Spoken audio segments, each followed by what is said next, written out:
Hey everyone, I'm back again. It's Jennifer Schroeder, your hostess with the mostest of Real Estate Recess. It's Thursday, February 22nd, 2024, and we've got some exciting topics for you today. Can't wait to cover those, so stick with me. Our agenda today includes a possible controversial take on solar panels and if they're a good real estate investment. Not saying they're not a good investment for the environment, but I'm going to give you my controversial take on if they're a good investment from a real estate perspective. So stick with me for that one. We're also going to cover a couple other topics that you're going to want to hear about. So don't miss it. We're going to talk about if there's an inventory crisis with homes in the Portland, Oregon metro area. And we're going to talk about if your equity, if you're a homeowner, is at risk in 2024. Have some data, have some numbers. We're going to break it all down. I'm going to keep it real with you. So let's get started, shall we? So, first topic on the agenda is, are we in an inventory crisis in our area, in the Portland, Oregon metro region?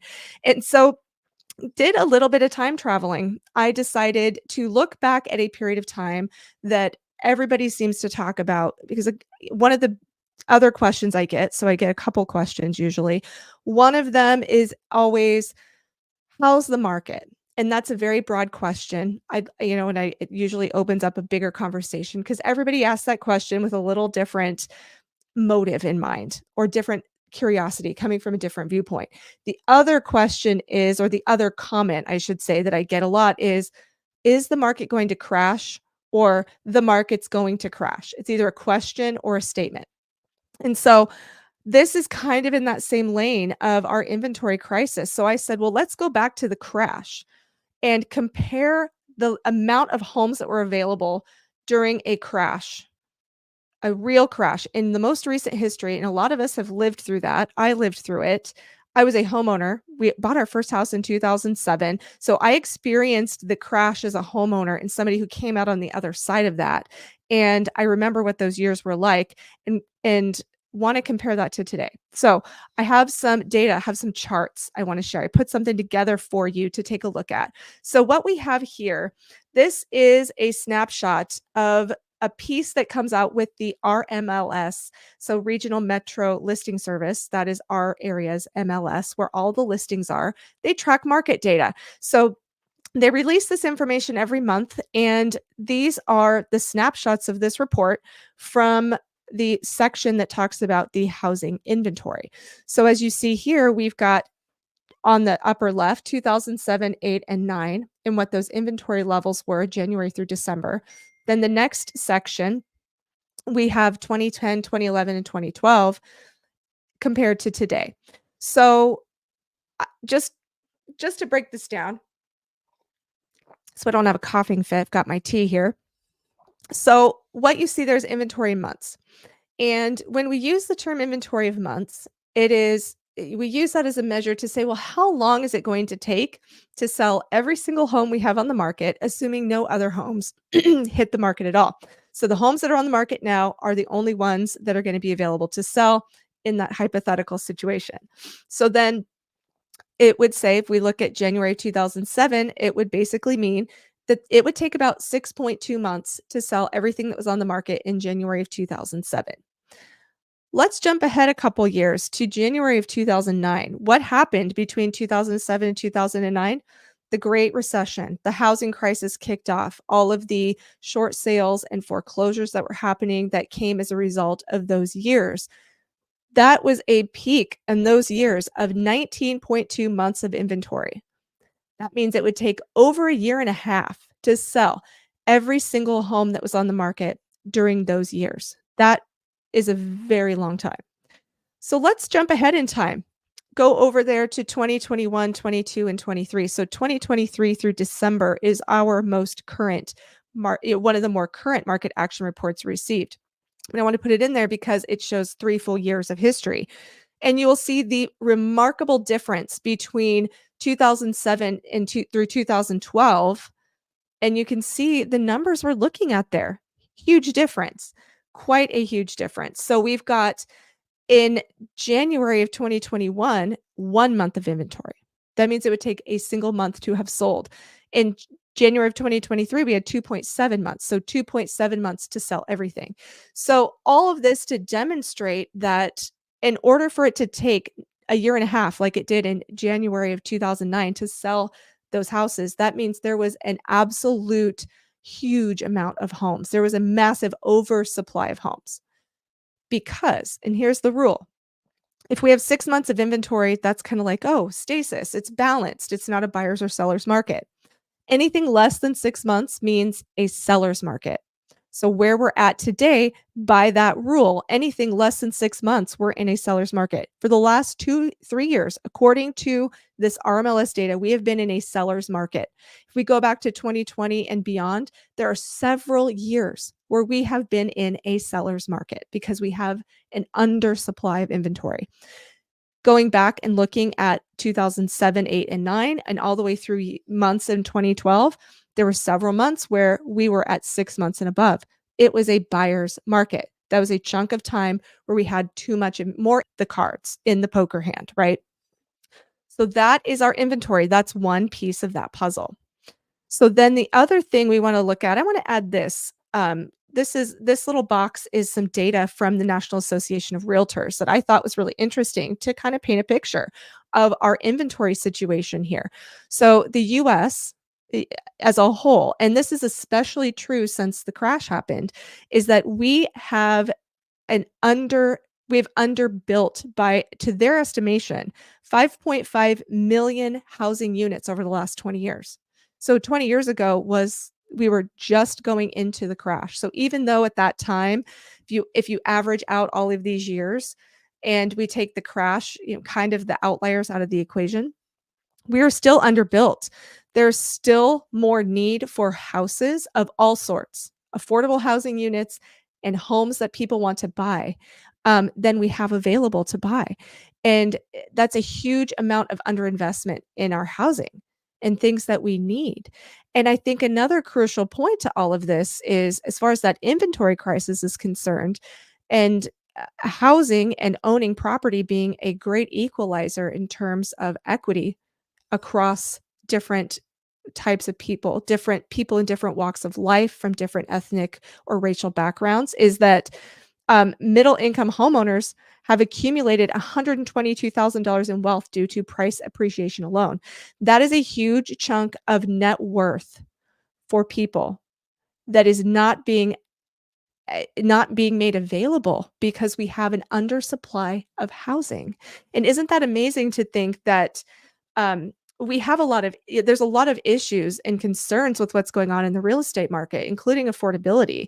And affordability is tied to inventory.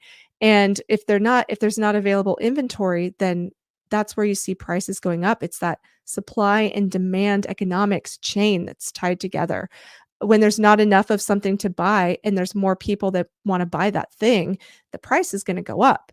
And so that's truly what we have been experiencing over the last several years. And this year is no exception.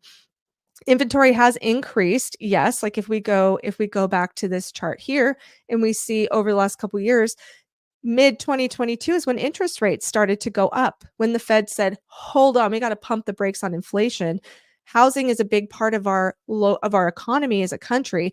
And so they started playing with the basis point, which trickled down into mortgage rates. And so once we saw mortgage rates go up and the higher housing prices that we saw over the last few years, it just kind of became an affordability equation for a lot of people. So at the end of the day, my take on all of this is that, yes, we are indeed in a housing shortage. And I don't know that that's going to be something that's alleviated anytime soon. I think it's going to be, we need more development. We're going to need the interest rate equation to normalize. We're going to need wages to catch up in a lot of cases for the bulk of a lot of people to be able to move into ownership. I think there's a lot of things that go hand in hand with this whole equation. There's not one specific thing that is going to solve the issue. I think it's going to be a lot of things coming into play. So my opinion, my take on this is, yes, we are in a housing shortage in the Portland, Oregon metro area. Is it a crisis? I think yes, when it comes to the fact of, do we have available housing units for people to buy that they can afford, knowing that net worth of people who own property is so much higher than people who don't. And if you're looking at this from a generational wealth perspective, owning a property, just even as simple as owning that single family home that you intend to live in, is something that affects generations to come. And so, yes, I think that's a crisis because we know that that is a great equalizer. So that's my take on that. I'd love to hear what you think. Leave me a comment. Do you think that we are in a housing crisis in the Portland, Oregon metro region? Would love to hear what you have to say about that. Okay. Now that we have covered our inventory issue that I'm looking at here in the Portland metro, let's break down the next topic. Um, that topic being, is your equity safe? Obviously, if you think about our inventory situation and a low supply, if you own a home right now, what you should know about that is low inventory and buyers looking for your home generally means that the prices will continue to go up.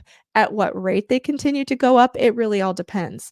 Through the COVID years, I think was an outlier. COVID years were unicorn years where home price appreciation was just off the charts. I don't think we can even really count those. They're outliers in the data set, meaning because they were so extraordinary and so special, we almost don't want to factor them in other than the fact that they contributed to where pricing is today for homes. So where things are right now. So if we look at, I love data. I love telling this story about data. So the market action report, if you ever want a copy of this, leave me a comment. Let me know. I'd be happy to get you an updated copy of this. It's a lot of jargon. It's a lot of industry stuff. It's my job to extrapolate a story, which I'm hoping to do for you today with this information. So this, if we look at this is through January of 2024. And the one thing that we can say is on a year to date basis in 2023, so if we go back to December, home prices on average were up about 2.2% as a region. Um, so while not the greatest amount of growth that we've seen in the past, the averages might be closer to 5% if you go over the course of many, many years. 2.2% isn't bad, considering that in some areas saw 20% home price appreciation. So, what's coming in the future? Well, oftentimes we don't have a crystal ball, of course. So, we try to look at and rely on data from people who assess things over the course of history, including these 2024 home price forecasts that have been updated since 11 of 2023, so November of last year versus today. And these are all of the big players, all the big dogs who are going to be looking at this data and saying, well, what do we think is going to happen based on the current trends, interest rates, inventory? They look at all sorts of different markers. And so we've got the Goldman Sachs of the world. We've got the Mortgage Bankers Association. You all know Zillow. You maybe have heard of the old Fannie Mae and Freddie Mac. And of course, the National Association of Realtors is on here as well. So you can see where they originally forecasted home prices to be in 2024 and where they say it is today. So take a look at that. So originally Goldman Sachs, a big dog in the financial world, said we would see about 1.9% home price appreciation in 2024. Well, then they've changed their tune as of this specific data set and said they've updated it to say 5%. Nationally, we could see 5% or 5% price appreciation growth. Zillow, everybody knows Zillow. They're definitely a household name in the real estate space nowadays. They said 0.2% price appreciation. They've updated their forecast to 3.5%. And then let's just look at one more. The National Association of Realtors has said 0.7%, and that's now updated to 1.9%. What does that mean for us? What should we expect? I think we're in for a bumpy ride. I don't know that any of these can be taken as the word. I think if you're curious about what's going on with your property, The best thing to do is to look at things on a hyper-local basis. Your backyard is often the best place to look at what's happening. We can look at Portland Metro and say, "Okay, home prices on average were up 2.2% last year over the course of the year." But that's the entire metro. The town where you live or the zip code that you live in specifically might not have seen that. You might have seen a greater amount of appreciation, or you might have seen less than that. So you can't really compare if you live in Lake Oswego to Estacada. They are not apples to apples. They're two totally different communities. So I think the important thing is if you want to know what's happening in your area, reach out to me. I'd be happy to help you figure out what that information is. So, home price, this is what the big dogs are saying as far as what could be coming in the coming year or in the coming months. Um, Another interesting fact I wanted to point out to everyone is that equity in general. So, just like anything financial that you invest in, you don't look at your home or your 401k portfolio or your investments every single day because the market fluctuates little dips and peaks and valleys throughout the course of time. So what I usually tell people is on an annual basis, take a look at what your home value could be. If you're getting ready to sell, maybe look at some trends over the last couple of years to see where things have gone in your area. But I think overall, for your equity, for those of you who are concerned about what's happening with your home equity this year, um, Americans are sitting on tremendous equity. I mean, take a look at this pie chart. As Americans in general, 67.4% have paid off their mortgage or have at least 50% equity. I think that that's enormous. I think that we look at that and regardless of what the market's doing, it's a good shot a lot of you here in Portland, Oregon metro region or Clackamas County are in the same boat. Um, you've owned your home a long time and you have a lot of equity. So going into that equation, maybe the fluctuations of the market, maybe if things appreciate a little bit more slowly, you may find yourself being a little bit more immune to some of those things or it's less of a concern. I think that if you're getting ready to sell your home, this stuff is ultimately more important. But I think based on what we saw in 2023 with 2.2% average year over year growth, if we look at the forecasts and generally what we hope to see happen in the real estate market this year, I think that for the most part, my take on all of this is there's a good chance that you could see it continuing positive appreciation. You're going to see news headlines that are going to be very doom and gloom because here's the thing with news headlines. What they like to do is take the most shocking possible thing that could have been extrapolated or pulled from the article that the headline is for. People don't read beyond a headline. And if you really want to know what's going on in an article, I'm going to encourage all of you right now, read the article because it's often not even about what the headline is saying. So dig deeper. Don't believe the headlines. The headline is not the article. The article is the article. And oftentimes they are going to grossly mislead a lot of people with very catchy, clickbaity headlines. So, tip for the day, read past the headline. I think that's going to give you way better information than what you're going to find by just relying on headlines alone. But all that to say, you're going to see headlines, you've probably seen them yourself, that are very doom and gloom, sound very negative about interest rates going up and inflation data and all these things. But get this, we still have a shortage of homes. Interest rates, people who are serious buyers, who are qualified and can afford to make a move right now, are making moves. I am working with first-time home buyers right now, and to them, they can afford it, they're prepared, they're ready. They're moving forward because they know that in a couple years, they're gonna have appreciation. As they continue to own that property, it's going to appreciate over the course of time. Nothing's ever guaranteed, but we know over the course of history that properties appreciate. So, as far as 2024 is concerned, as far as what I can see, our inventory is still small. It's not nearly large enough to create a buyer's market where we might see values stagnate. And because I know a lot of you might ask this question, what about foreclosures? What about short sales? What does all that mean right now? How is that affecting our home pricing or inventory levels? Well, get this, US foreclosure activities increases from 2022 because oh no, you're going to see headlines that say foreclosure activities increasing, but it's still below pre-pandemic levels. So this chart, obviously we see 2010 peaked at 2.9 million foreclosures. That contributed, even in the Portland metro area to why we had 19.2 months of inventory and all of, 144 some odd days of total market time. Things were on the market for half a year or better. And, that was a big factor. And right now, 2023, it showed 357,000 foreclosures on a national basis. So, really, though, when you hear foreclosures are spiking, be careful when you see that.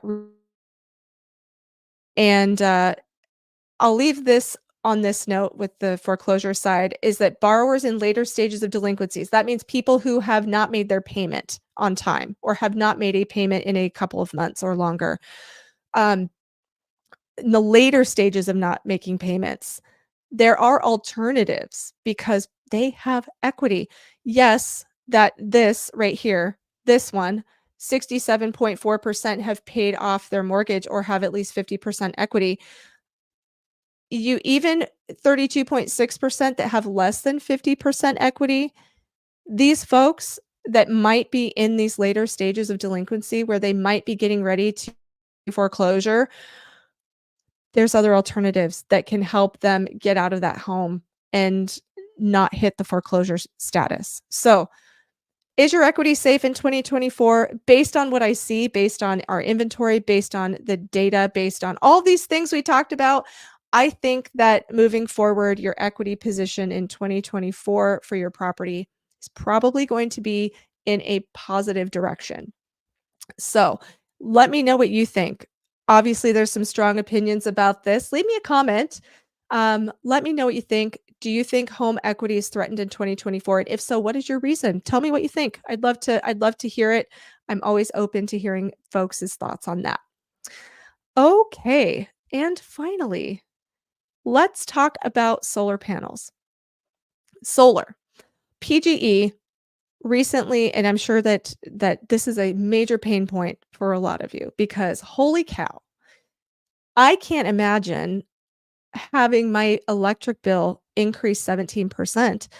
But PGE went and did it, didn't they? They increased electrical bill rate 17%. And I know a lot of you are feeling that in that pinch in your pocketbook. Things are already expensive out there. And this is just adding to your cost of shelter, right? I'm in a lot of community groups and a lot of conversations come up about how I can lower my bill because people's bills have gone from maybe $200 a month up to 400 or better. And this time of year is really hard, especially if you have electric heat. So people are really feeling the pinch. And maybe you're one of those folks out there that is taking the 17% increase and wondering what on earth you can possibly do to rein that in so you're not spending hundreds and hundreds of dollars a month. And I know a lot of people are curious about solar. There's incentives out there. There's lots of companies offering different opportunities and different deals. So that's great. I'm not here to debate the pros and cons of solar as being an option because it could very well be a great option. Environmentally, it's an option for people. What I want to know from you folks, if you think solar is a good investment on the real estate side, if you think adding solar panels to your property is going to be something that is going to increase the value of your property. As a real estate agent, maybe an unpopular opinion here, but I'm going to tell you, don't get solar panels only because you think they're going to increase the value of your property, because they may absolutely not. And here's why. Lots of reasons, actually. Just like any upgrade, I would always suggest to people, do the upgrade for you. If you're living in your home and this is your primary residence and you have the intention of being there for a while, you don't have any plans in the very near future to sell or to move away or whatever the case is. If that is you and you're going to be in your home for a long time, then make these upgrades because they add value to your life. Make the upgrades because you will get enjoyment or benefit from them for your lifestyle. So that includes kitchen remodels or bathroom remodels or adding things like solar panels.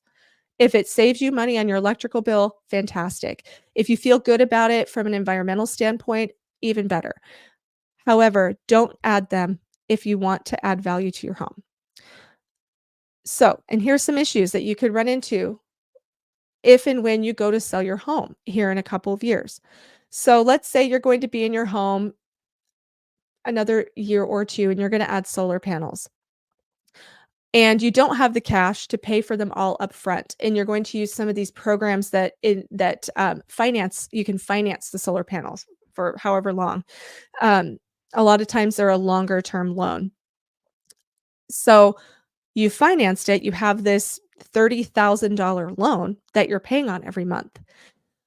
And you go to sell your house in a couple years, and at that point, maybe you've only paid a few $1,000s off of the total. Here's where this could be an issue for somebody who's coming to buy your home. They might say, "Cool, solar panels. Love that." However, you still owe $25,000 towards these solar panels. And as a buyer, they're going to look at that and say, their lender's going to look at that also and say, that's a $25,000 note that my borrower, my buyer, is going to be having to inherit. That is another monthly payment that they are going to have to be making. And as we know, debt to income ratio, which is how much money you owe for all the things you owe on credit cards, car payments, store credit cards, anything like that that you pay on is part of that debt to the income you make ratio. They're going to look at that and say, we're adding $25,000. We're adding a monthly payment of X dollars to their debt to income ratio. And if they buy your house and have to take that, they no longer qualify to buy your house. They're either going to walk away from wanting to buy your house, or they're going to ask you to pay the balance on that from your proceeds at escrow, at closing.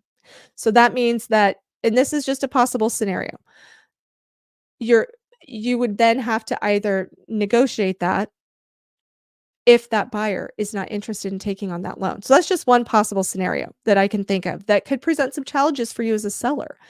Also, the buyer may not see the value of those panels. They might say, the maintenance on these, when I go to replace my roof or have to have any maintenance issues with my roof, those solar panels are going to get in the way and we're going to have to remove them to do any maintenance for the roof underneath it.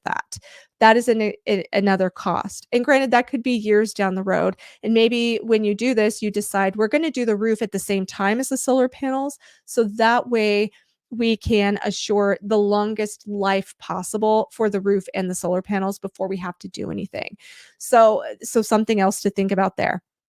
But I think at the end of the day, think very, very carefully about installing solar panels on your home for the sheer sake of trying to add value to your home.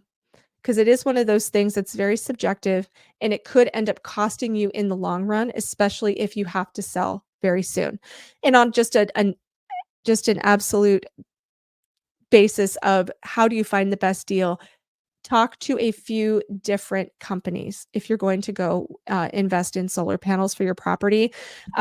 PGE has a really, really good resource here on their website. This is a screen record I took directly from PGE. So go through and check out what their resources are. I think they don't have a dog in the fight as far as a preferred or particular contractor that they would refer you to, but Energy Trust of Oregon, Oregon Department of Energy, several other third-party government organizations or non-governmental organizations will give you some unbiased information And I would say get a few different bids, talk to contractors that don't just do solar, talk to folks who also might do electrical and might have a little bit more of an open mind or unbiased opinion on what the actual costs are. I think that's going to help you in the long run as well, get something that is not only a good deal, but ultimately going to be the best fit for your individual situation. So, my bottom line is unpopular opinion, maybe a little controversial. Don't get solar panels if you're intending to add value to your home. I wanna know what you think, though. Leave me a comment. Do you think solar panels are a good investment? Would you as a buyer see them and say, "Yes, I could justify an extra 10, 20, $30,000 on a home price because of the solar panels?" Or is it less? Or do you say, "That's great that they're included, but I don't see an added thousands of dollars value to the price of the home?" Or do you think, "Hey, I don't want them"? Let me know what you think in the comments. Love to hear what folks have to say about that. And well, folks, that is our show today. Thank you for joining me for Real Estate Recess. I'm here at noon Pacific time every Thursday on my channel at Living in Portland Suburbs. And if this was useful to you, if it was helpful, if you liked it, enjoyed it, feel free to like this video. Hit the bell to be reminded of when upcoming things are happening, and even subscribe. Would love to have you be part of my community. And in case you didn't catch it, I'm Jennifer Schurter. I'm a realtor serving the Portland Metro Suburbs and Clackamas County. And if you're looking to make a move out of Portland or around the Metro Suburbs, I hope you'll look me up. I'd love to chat with you. Have a great Thursday, everyone.